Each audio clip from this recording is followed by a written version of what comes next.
صباح الخير. النهارده هصور اميز دوبلكس في الكومباوند. ليها مدخلين، ده مدخل ومدخل تاني من جوه المبنى. طبعا المدخل ده المدخل الوحيد اللي بيدخلني على الدوبلكس بتاعتي انا بس. عندي مدخل تاني من نفس المبنى من جوه المبنى، بس المدخل ده كله مفيش اي مدخل للدوبلكس غير للدوبلكس دي بس. ده ظهر المول التجاري. طبعا الدوبلكس دي مش مجروحه اطلاقا،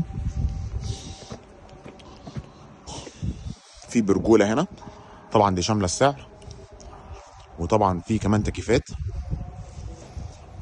طبعا البرجوله ارضيه كلها رخام وفيها اناره، ارضيه كلها رخام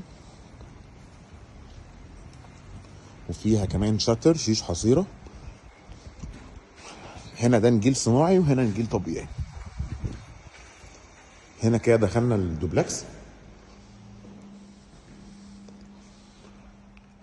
هنا شكل المطبخ بتاعنا، ده المطبخ. طبعا هي بتستلم بالمطبخ بالتكييفات، مطبخ بدون اجهزه. ده المدخل التاني من المبنى.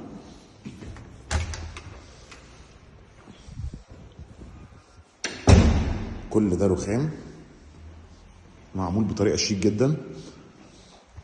وهنا في غرفه للناني، وهنا حمام الضيوف عاملين مغسله، وهنا الحمام، وهنا كمان في شاور عشان الناني، وفوق 3 غرف نوم منهم 2 ماستر. كل ده طبعا رخام من اميز الدوبلكسات اللي موجوده عندنا جوه الكومباوند.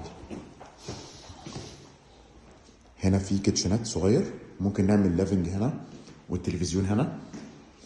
وهنا في حمام بيسيرف على المنطقه دي وعلى غرفه من غرف النوم. دي غرفه ماستر.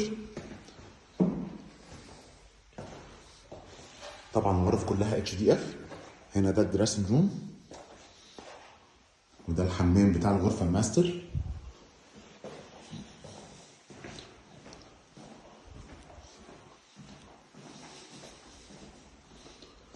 الحمام ده بيسيرف على الغرفه دي. الغرفه دي مش ماستر، ودي الغرفه الثالثه وماستر برضو. دوبلكس مساحتها ممتازه.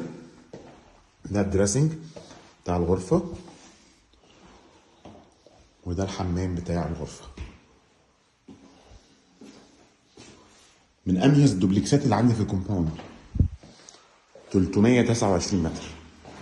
شكرا.